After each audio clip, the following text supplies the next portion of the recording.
জনগণের রহিম সন্ত্রাস সন্ত্রাস দখলবাদ নিরাপত্তার সম্মানিত সাধারণ সম্পাদক কুমার ফারুক ভাই, সংগ্রামী সাধারণ সম্পাদক আমার প্রাণপ্রিয় বড় ভাই, সে কি করেছে? রূপগঞ্জে একটি টিম করে দিয়েছে। একটি টিম আজকে এই স্বাধীন বাংলাদেশে আমরা ভাষণ দিচ্ছি, স্বাধীন বাংলাদেশে আমরা সবাই একত্রে হয়েছি, যে এত পরিশ্রম করে আজকে সমাবেশকে আপনারা মহাসমাবেশ করে দিয়েছে।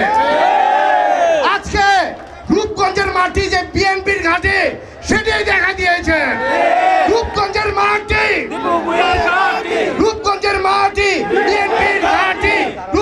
1971 সালে জিয়াউর রহমানের ডাকে এই দেশ স্বাধীন হয়েছে। আবার ঠিক তারই সুযোগ্য সন্তান তারেক রহমানের ডাকে আজকে ছাত্র জনতার মিলে এই দেশকে আরেকবার স্বাধীন করেছে। এই স্বাধীন বাংলাদেশে আমরা প্রতিটি মানুষ চাই ওই গত সরকারের যত যত অপকর্ম রয়েছে এইসব অপকর্মকে আমরা ভুলে আবার নতুন বাংলাদেশকে করে নিয়ে যাব। আজকে বেগম খালেদা জিয়া যখন অসুস্থ ছিল তখন অনেক চেষ্টা করেছে তাকে একটা সুচিকিৎসার জন্য। বাংলাদেশ নাগরিক হিসাবে এটি সুচিকিৎসা দিয়ে যায় নাই। আমরা এরকম অবস্থায় একটা ছিলাম। আজকে আমি আপনাদের মাঝখানে কয়েকটি কথা বলতে চাই। রূপগঞ্জের ইনশাল্লাহ আমরা রূপ ফিরে আনবো।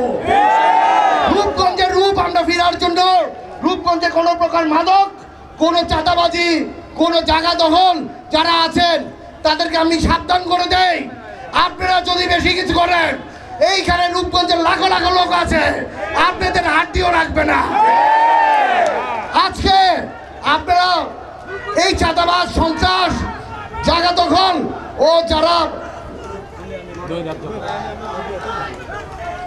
যারা এই মাদকের ব্যবসা করে তারা আমাকে হুমকি দেয়, তারা বলে আমাকে বলে দেখে নেবে, কিন্তু আমি কোনো প্রকার ভয় পাই না, কারণ রূপগঞ্জের লাখো লাখো লোক আমার সাথে আছে। থাকলে হাত তোলেন থেকে রূপগঞ্জের থেকে মাদক এবং চাঁদাবাজ যা আছে সবগুলিকে আমরা খেতে যাবো। আজকে আমি গোলাম দস্তগীর গাজী সম্বন্ধে কিছু বলতে চাই। মানুষ কতটুকু পুরুষ হলে তার পরিবারকে রেখে যায়।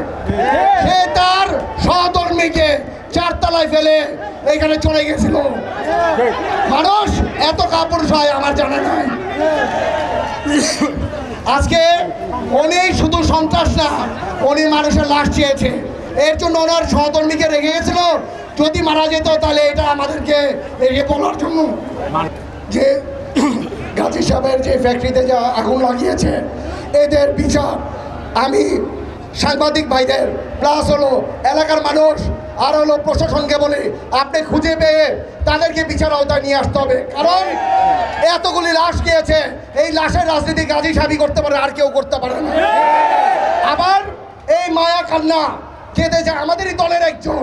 কেন আমাদের দলের লোকের বাসা আগুন লাগে নাই? তখন আপনি কোথায় ছিলেন? তখন কোনো কান্না কাঁদা নাই। আজকে এই খুনি গাজী সাহেবের জন্য আপনার এত কান্না কেন? যাক, আমি আর বেশি কথা বলবো না। আমি কয়েকটা কথা বলতে চাই। আমাদের দলের ভারপ্রাপ্ত চেয়ারম্যান সাহেবের একটি কথা, যদি আপনারা আমরা কেউ চাঁদাবাজি সন্ত্রাসীর সাথে জড়ো হই, শুধু দল থেকে বের করবে না, ওকে আইনের আয়তায় নিয়ে আসবে।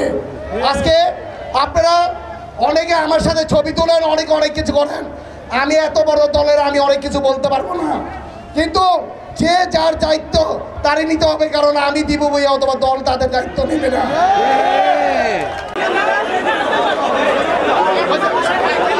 একই সাথে নারীবাজি চালিয়েছে, একই কোনো বমি নাই, একটা অংশ নাই যে সে